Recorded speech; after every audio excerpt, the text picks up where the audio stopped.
Saya percaya kita bisa beribadah dengan baik karena ada orang-orang yang cinta Tuhan dan selalu memberikan yang terbaik buat Tuhan. Siapa yang percaya hari ini Anda diberkati oleh Tuhan? Kita kasih tepuk tangan yuk buat yang teman-teman kita yang melayani luar biasa. Saya percaya ibadah ini ibadah yang istimewa. 3 kali terhitung ibadah ini dan nanti saya masih akan khotbah. Tapi di ibadah yang ketiga, bahkan sebelum khotbah disampaikan, saya merasakan di hati saya tangan Tuhan itu sudah terarah untuk memberkati seperti ini. Jadi ibadah ini bukan sekedar ibadah khotbah biasa, tapi ibadah setiap orang sedang diberkati oleh Tuhan. Ada juga yang mengikuti secara online dimanapun Anda berada, tangan Tuhan sedang terarah untuk memberkati saudara. Amin. Saudaraku, ini adalah ibadah minggu pertama, bulan pertama tahun 2026.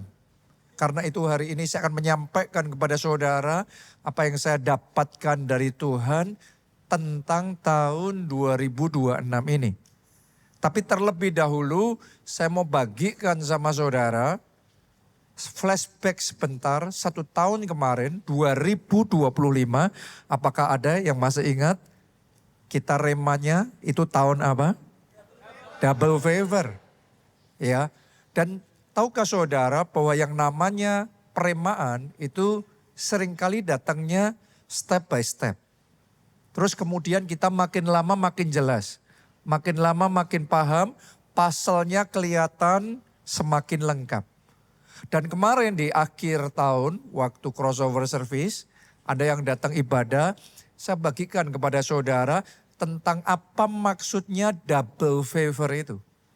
Ternyata favor yang pertama adalah favor Tuhan yang akan mendatangkan kemenangan, akan mendatangkan promosi, akan mendatangkan terobosan dalam hidup kita. Kalau kita terima favor yang pertama ini jelas mencolok mata, kelihatan banget, dan tentunya kita akan excited dan hati kita akan penuh dengan sukacita. Sebagian dari saudara saya sudah mendengar kesaksian-kesaksian jemaat keluarga Allah yang sepanjang 2025 kemarin benar-benar menikmati favor yang pertama ini. Karena itu saya ajak saudara yang ngalami itu jangan lupa bersaksi, jangan lupa mengucap syukur. Karena itu yang akan membuka pintu buat favor berikutnya akan Anda alami dalam hidup saudara. Kemenangan berikutnya, terobosan berikutnya Tuhan kerjakan dalam hidup saudara. Tapi ada juga yang namanya double favor, bukan cuma satu, tapi ada 2. Berarti ada 2 sisi, seperti kayak mata uang ada 2 sisi. Ya, favornya juga sama.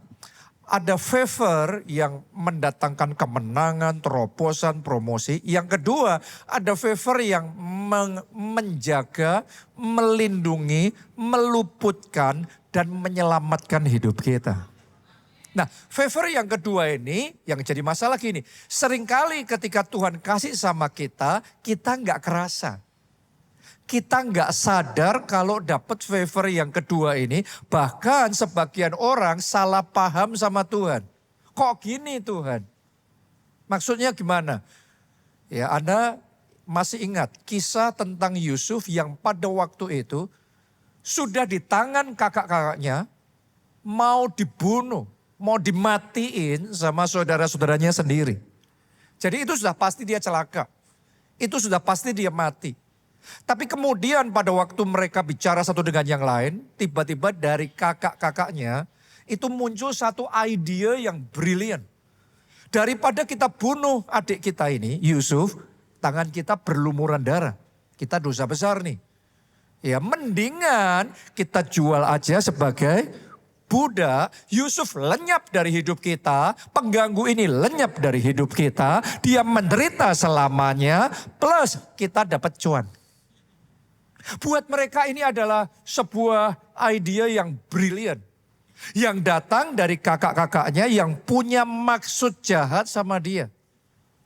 Tapi tahukah saudara, sebenarnya itu adalah favor Tuhan kepada Yusuf. Kenapa? Karena kalau nggak muncul ide brilian itu, yaitu jual Yusuf jadi budak, pasti hari itu Yusuf sudah mati, mereka bunuh. Benar apa tidak? Jadi dengan cara itulah Tuhan meluputkan Yusuf. Dengan cara itulah Yusuf selamat. Cuma saya tanya sama saudara, kalau Anda jadi Yusuf, kira-kira terima favor itu kerasan terima favor atau malah ngalami musibah? Coba Anda pikir, tadinya dia adalah anak kesayangan papanya, anak mama, anak anak emas, saudaraku. Dan tiba-tiba tanpa rencana, tanpa persiapan sama sekali, sekarang dia dijual jadi budak. Ini langsung turun derajatnya luar biasa. Nggak mungkin pada waktu itu Yusuf sadar dan merasa dia terima favor. Tapi tanpa dia sangka, setelah itu berjalan belasan tahun, 20 tahun kemudian, baru Yusuf lagi ngeh. Ternyata dulu yang kakak-kakaknya merekak-rekakkan yang jahat kepada dia. Tuhan pakai itu untuk merekak-rekakkan kebaikan di dalam kehidupannya. Dengan cara menjual dia jadi budak, maka dia diluputkan dari kebinasaan. Maka dia tidak menjadi celaka dan dia diselamatkan. Sekaligus itu adalah cara Tuhan yang ajaib untuk memposisikan Yusuf di Mesir.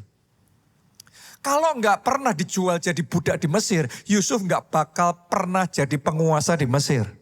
Jadi ternyata jalan yang dipakai Tuhan ini kadang-kadang misterius, kita nggak ngerti. Baru belasan tahun kemudian ngerti, baru puluhan tahun kemudian ngerti. Tapi ketika itu terjadi, kemuliaan Tuhan dinyatakan.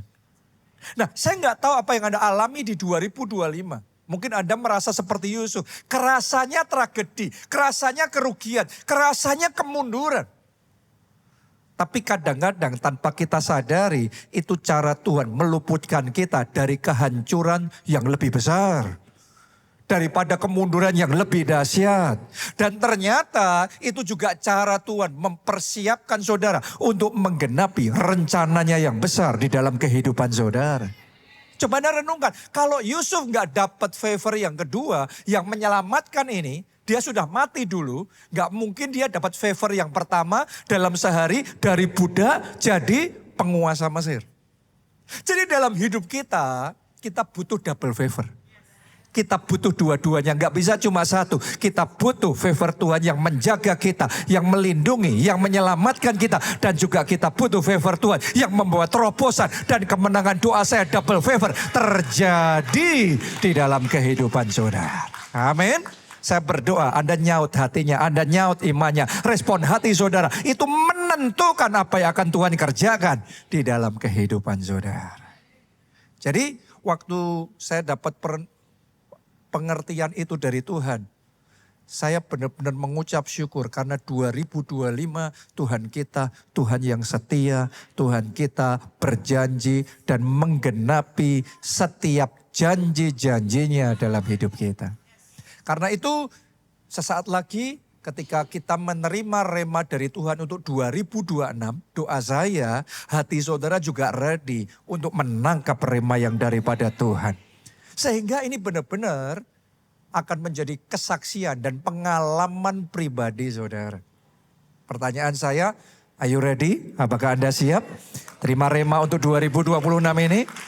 Amin. 2026 Tuhan ngomong sama kita, Tuhan kasih rema, inilah the year of new wonders. Inilah tahun keajaiban baru.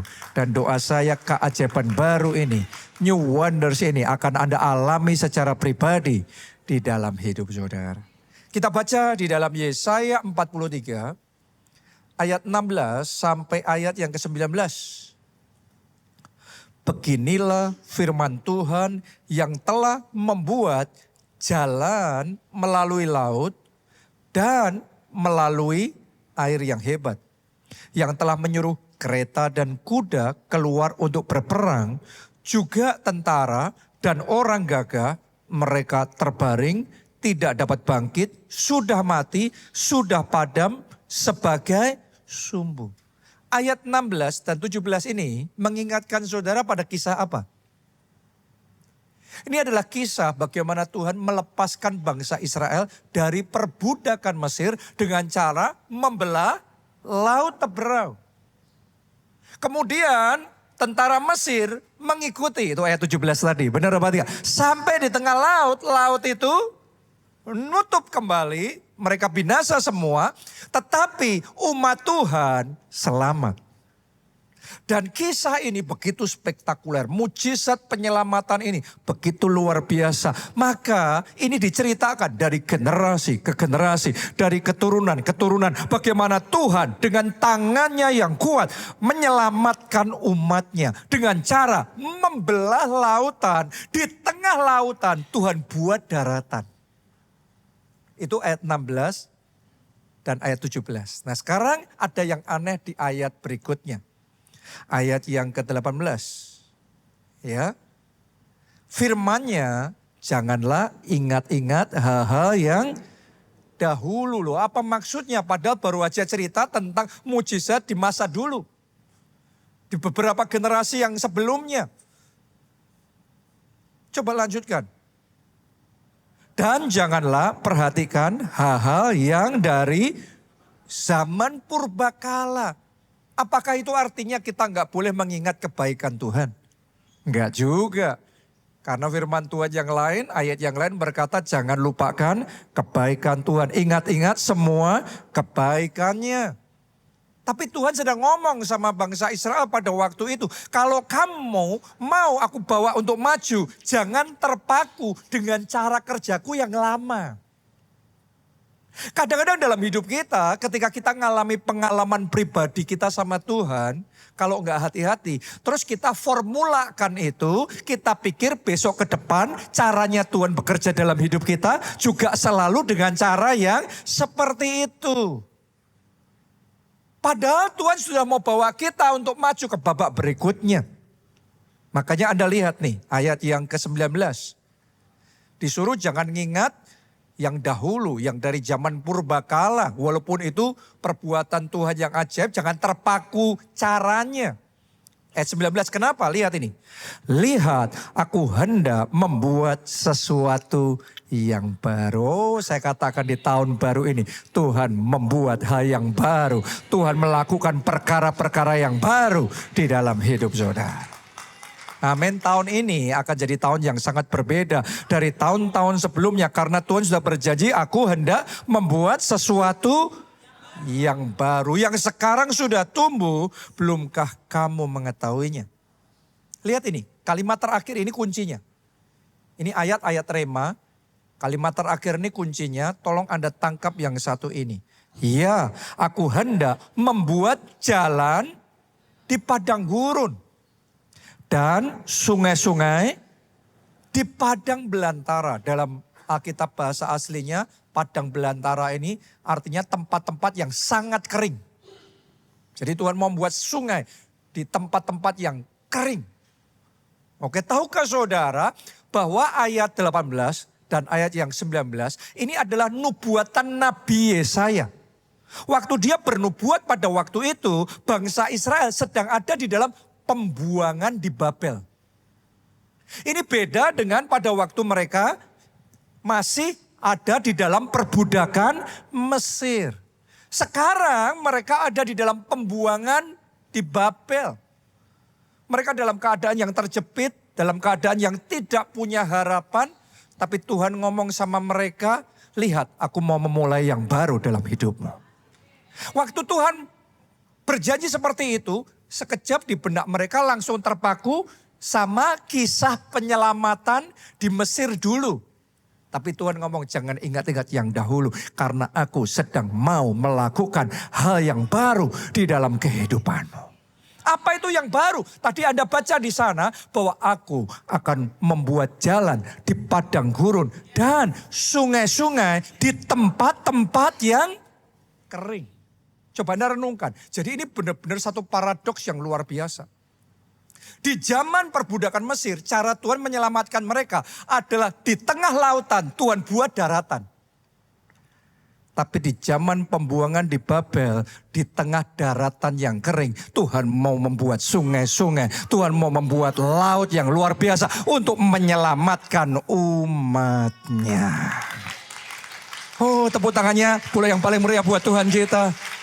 Tadinya bangsa Israel berpikir kalau Tuhan menyelamatkan kami, caranya ya seperti itu, metodenya ya seperti itu, jenis keajaibannya yang seperti itu. Tapi Tuhan ngomong, no, aku hendak melakukan sesuatu yang baru. Tidakkah kamu menyadarinya? Dan ini mujizatnya benar-benar beda dari yang lama. Inilah yang namanya new wonders. Dan doa saya nubuatkan di tempat ini akan ada orang-orang, Anda akan mengalami tangan Tuhan yang ajaib dalam hidup saudara. Dengan cara yang belum pernah Anda alami sebelumnya. Mujizat yang akan Dia buat tahun ini adalah new wonders. Lebih dari yang Anda pikirkan. Dan bayangkan Tuhan akan kerjakan itu dalam hidup saudara. Akan ada orang-orang ini dibawa. Akan ada dari antara saudara Tuhan bawa untuk masuk ke teritori-teritori yang baru. Menguasai wilayah-wilayah yang baru. Tuhan akan bawa, akan ada di antara saudara. Tuhan akan konekkan saudara ke circle relationship yang baru. Tadinya Anda belum pernah bisa masuk ke circle yang sampai di level itu. Karena semua ada levelnya saudaraku ya. Tetapi tahun ini new level. Tahun ini new glory. New level of glory. Tuhan akan konekkan saudara sama new circle relationship ini. Dan dari situ tahun ini akan ada kesempatan-kesempatan yang baru. Pintu-pintu yang baru yang terbuka. Project-project yang baru. Bisnis-bisnis yang baru. Berkat-berkat yang baru. Kemenangan yang baru tercurah. Tepuk tangannya pula yang paling meriah buat Tuhan kita yang luar biasa. Amin. Dan ketika Tuhan berjanji, Tuhan pasti menggenapi janji-janjinya. Jadi get ready saudaraku. Buat bangsa Israel yang dapat janji di Yesaya 43 ini. Mereka ngalami penggenapan janjinya. Tapi ternyata dengan cara yang berbeda. Kalau dulu Tuhan mengutus Nabi Musa. Terus kemudian menghajar Mesir dengan 10 tulah yang terkenal. Sehingga akhirnya Mesir luluh lantak kekuatannya dan Israel bebas. Tapi di zaman pembuangan di Babel ini. Bangsa Israel masih dalam keadaan yang sangat lemah dan sangat terbatas. Nggak berdaya ngelawan. Ditindas tetap nggak bisa apa-apa. Tapi yang luar biasa, Tuhan itu bisa bekerja dengan 1001 jalan. Di saat umatnya tidak berdaya, ada penguasa baru namanya Raja Kores. Tuhan jamah hatinya walaupun ini raja nggak kenal Tuhan, nggak menyembah Allah Yehova. Tetapi Raja Kores mengalami perjumpaan pribadi dengan Tuhan. Dan dia ngomong aku ini diangkat jadi raja untuk mengembalikan umatnya ke tanah perjanjiannya. Supaya mereka membangun kembali temboknya yang roboh dan bait sucinya yang roboh bisa dibangun kembali. Itu adalah jalan Tuhan yang ajaib. Harusnya jalan itu enggak ada. Tapi janji Yesaya 43, aku akan membuat jalan di padang gurun. Jalan yang mustahil, tapi Tuhan buat jalan buat umatnya. Oh, saya berdoa akan ada dalam hidup saudara di tahun 2026 ini jalan-jalan yang Anda pikir mustahil. Tuhan sendiri dengan tangan dan kuasanya yang ajaib akan membuat jalan yang baru dalam hidup saudara. Jalan kemenangan dalam hidup saudara. Jalan kemuliaan dalam hidup saudara. Tahun ini. Amin. Bukan cuma membuat jalan di padang gurun, tapi Tuhan berjanji aku membuat sungai-sungai di tanah-tanah yang kering. Itu juga mereka alami. Setelah balik ke Yerusalem, Tuhan kasih hikmat membangun sistem irigasi yang luar biasa. Sehingga akhirnya tanah di Yerusalem yang sudah tandus, sudah kering itu. Tiba-tiba diairi dengan baik, berlimpah dengan air. Dan hasil pertaniannya luar biasa dan mereka keberkatan. Saya mau nubuatkan sama saudara sekali lagi. Di 2026 Yang orang ngomong ini musim yang kering, ini tahun yang kering. Tapi akan ada anak-anak Tuhan yang percaya di tempat ini. Ada yang mengikuti secara online. Tahun ini di musim yang kering, Tuhan akan membuat sungai-sungai. Tuhan akan membuat kelimpahan. Tuhan akan membuat aliran kelimpahan ini mengalir dahsyat di dalam hidup saudara. Anda yang percaya katakan amin. Kita kasih tepuk tangan yang lebih meriah buat Tuhan kita. Amin. Jadi ini penggenapan janji Tuhan buat mereka pada masa itu. Tapi ternyata nubuatan Yesaya 43 ini nggak berhenti sampai di situ. Ada penggenapan yang kedua lagi. Yaitu di zaman Yesus. Ketika Yesus turun ke dunia pada waktu itu umat manusia nggak punya jalan keselamatan. Mereka ada di dalam dosa, yang binasa ya binasa. Tapi karena Yesus turun ke dunia, dia berikan tubuhnya, dia berikan darahnya, dia serahkan dirinya mati di kayu salib buat saudara dan saya. Maka pada saat itu Yesus bukan hanya membuat jalan, tapi Yesus menjadi jalan. Yesus ngomong, akulah jalan, kebenaran, dan hidup. Yesus menjadi jalan keselamatan. Sehingga barang siapa yang percaya kepadanya tidak binasa. Melainkan beroleh hidup yang kekal. Manusia dapat jalan keselamatan. Itulah jalan di padang gurun. Jalan keselamatan. Dan begitu jalan keselamatan terbuka, berikutnya tadi adalah aku akan membuat sungai-sungai di tempat-tempat yang kering. Pada zaman itu kerohanian kering. Tapi sejak Yesus menyerahkan hidupnya mati di kayu salib, jalan itu terbuka. Maka babak berikutnya di hari Pentakosta, janji Bapa tergenapi, yaitu Roh Kudus tercurah atas mereka. Dan mereka mengalami kepenuhan Roh Kudus yang sangat dahsyat. Dan sejak saat itu kegerakan terjadi melanda seluruh dunia.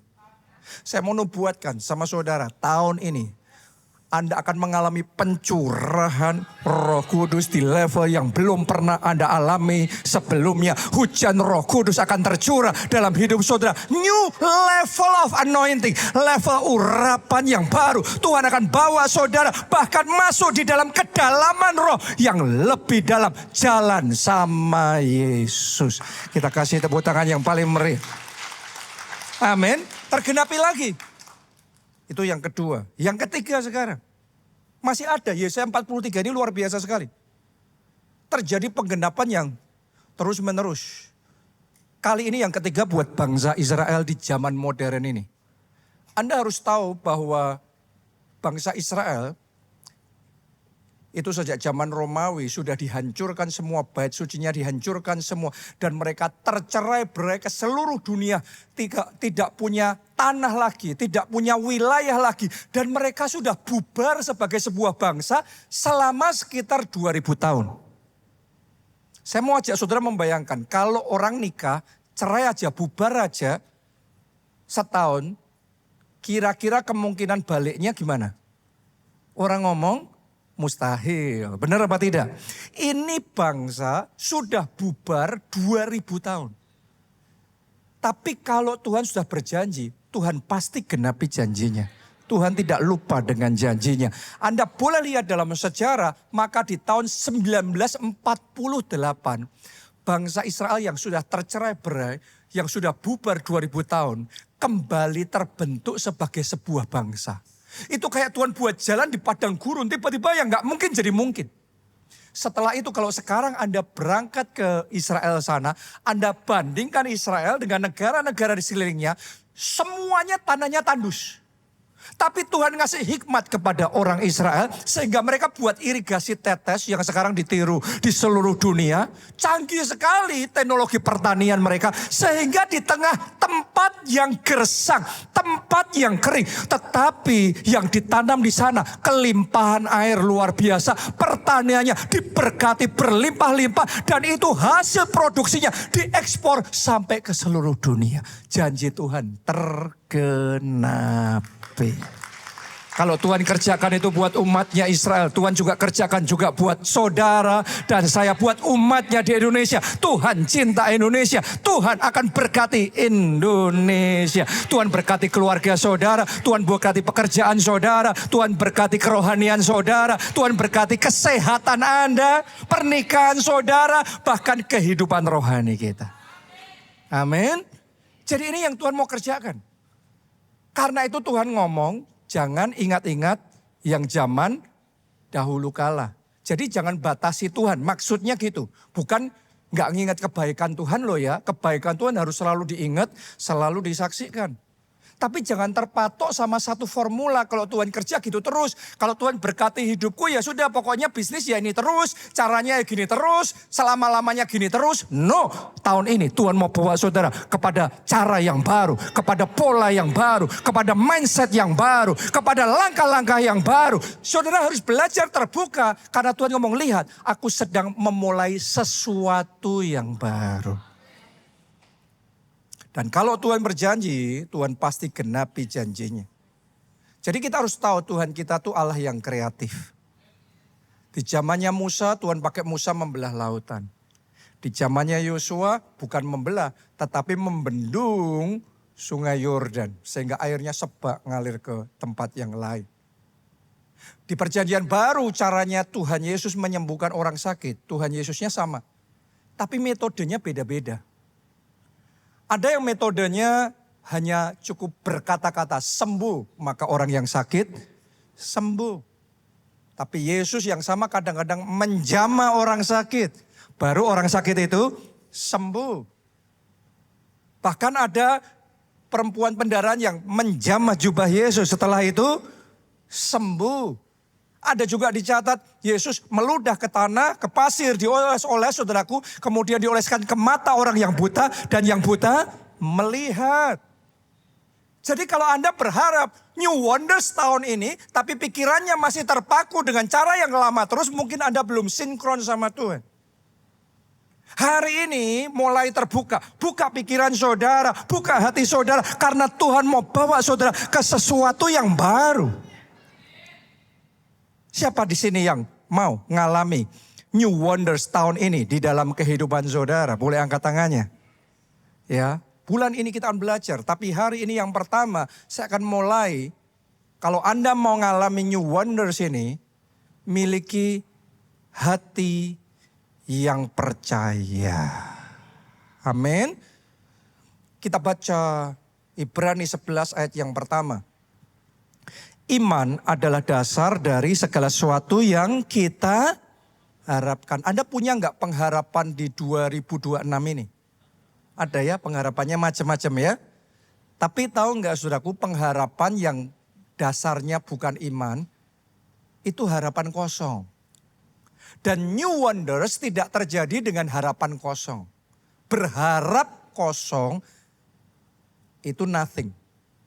Kalau Anda mau melihat new wonders terjadi dalam hidup saudara, pengharapan itu dasarnya harus iman. Dasarnya harus percaya pada firman-Nya, percaya pada janjinya, percaya pada pribadinya.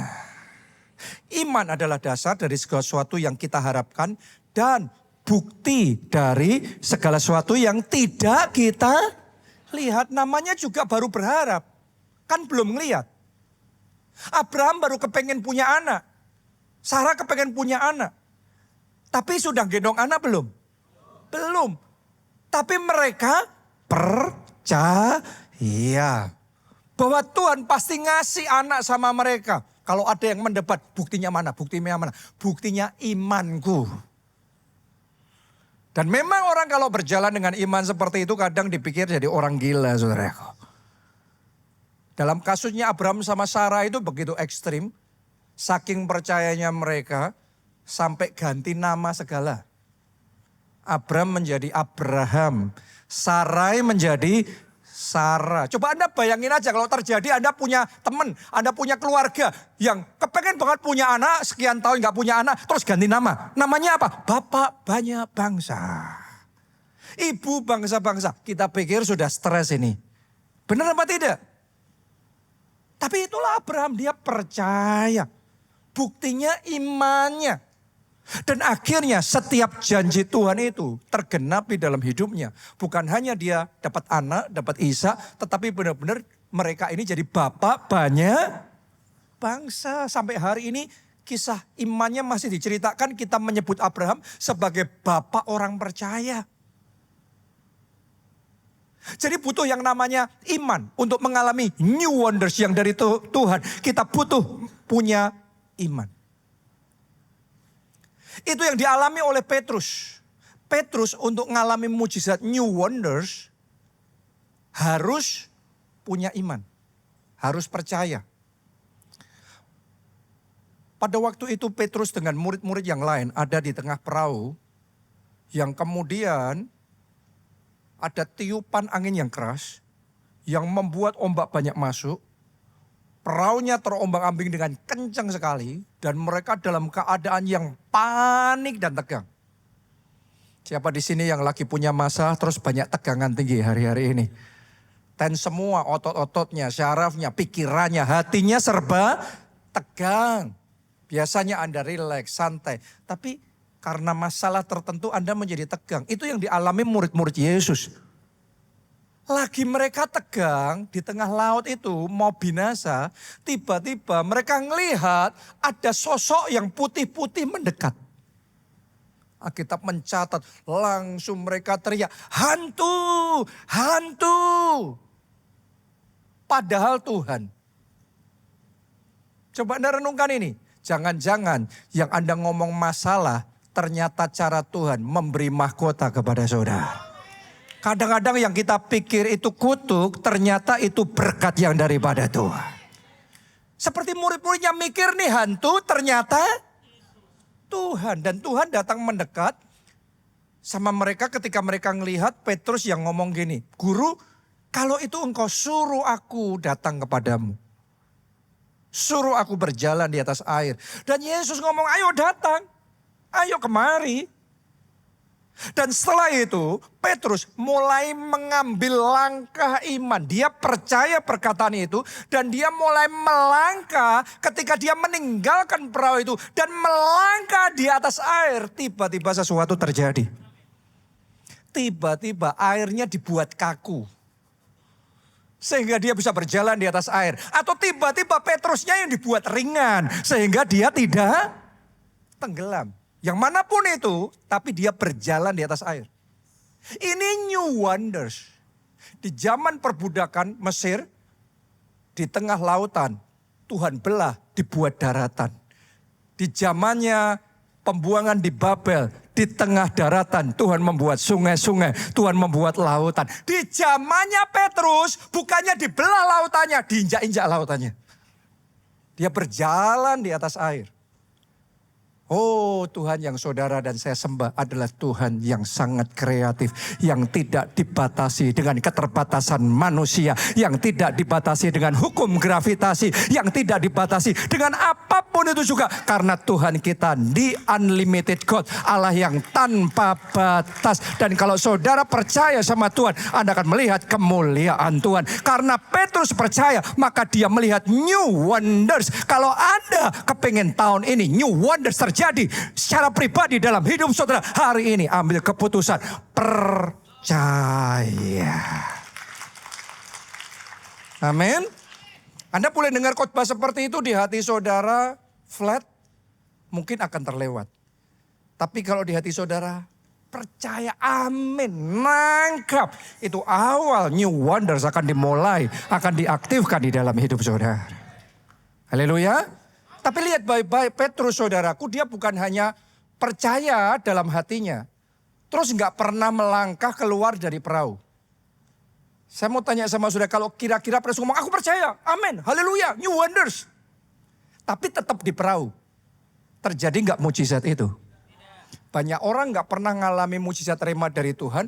Bukan karena Yesus nggak ada, bukan karena Yesus nggak bisa membuat Petrus berjalan di atas air. Tapi sesederhana karena nggak berani mengambil langkah iman. Padahal Alkitab ngomong iman, percaya tanpa perbuatan, kosong. Jadi Iman kita perlu diikuti dengan langkah iman.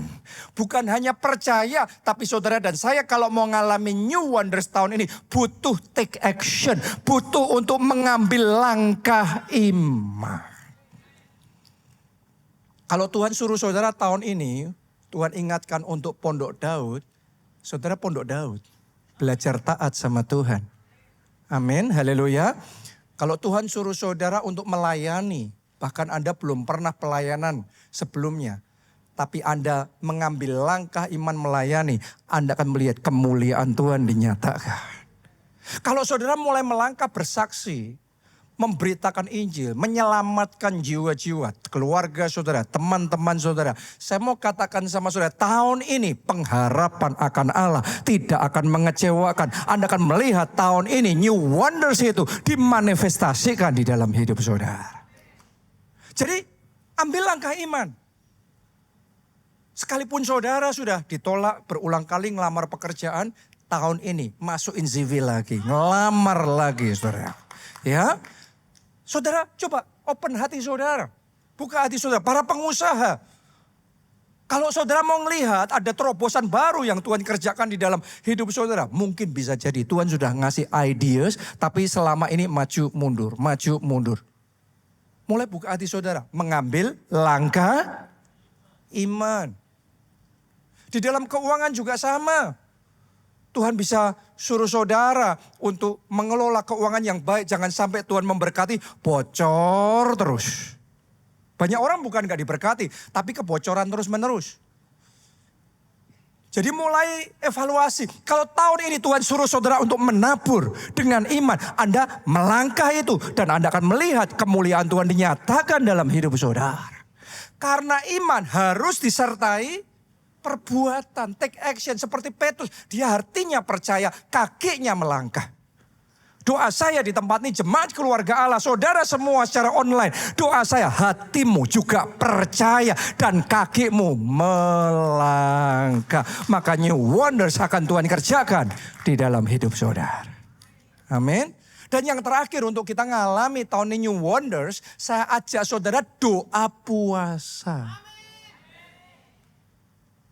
Anda harus tahu doa puasa itu bukan cuma ritual agamawi, kebiasaan yang harus kita lakukan. Tapi doa puasa itu adalah platform ilahi yang Tuhan kasih untuk kita mengaktifkan kuasanya supaya keajaiban terjadi. Jadi kalau Tuhan sudah ngasih platform itu, pakai, bangkit dan mulai doa puasa. Anda lihat kehidupan Tuhan Yesus setelah dia doa puasa 40 hari 40 malam. Maka sejak saat itu pelayanan Yesus penuh kuasa. Mujizat-mujizat, keajaiban terjadi. Anda lihat Daniel setelah dia doa puasa 21 hari. Tiba-tiba dia dapat pengertian. Dia bisa memahami yang tadinya dia tidak bisa pahami hal-hal yang secara manusia orang nggak mungkin tahu itu bakal terjadi. Tapi Daniel bisa tahu melalui doa puasa. Saya tuh ngomong sama saudara gini. Doa puasa tuh saudaraku ya berguna baik jasmani maupun rohani. Anda boleh cek di medis. Anda akan menemukan yang namanya puasa itu bukan mengurangi kesehatan kita. Puasa itu menyehatkan kita, menyembuhkan sakit penyakit kita, membuat stamina kita naik, membuat tubuh kita lebih proporsional, membuat wajah kita lebih bercahaya. Puasa itu berguna. Orang berpuasa aja pikirannya bisa terang. Itu secara jasmani loh. Bedanya orang dunia sama kita, kalau mereka cuma puasa, tapi kalau saudara dan saya doa puasa. Ini yang mengaktifkan kuasa Allah. Ini yang menarik keajaiban Tuhan terjadi. Dan ini yang membuat tahun ini new wonders bisa kita alami dalam hidup kita. Karena itu puasa. Kita akan di awal tahun ini untuk menyambut the year of new wonders. Kita akan doa puasa 21 hari. Mulai tanggal 10 Januari sampai 30 Januari. Jangan ketinggalan. Saya ajak saudara semuanya. Ayo ikut doa puasa. dan alami tahun ini new wonders. Bangkit berdiri bersama-sama, nyanyikan lagu ini. Aku percaya pada firman-Mu, aku melangkah dengan imanku, tetap setia pada perjanjian-Mu. Jadikan ku Kita angkat dua tangan kita. Mari bersama-sama semuanya katakan, aku percaya pada firman-Mu, aku melangkah dengan imanku, tetap setia pada perjanjian. Jadikan ku hamba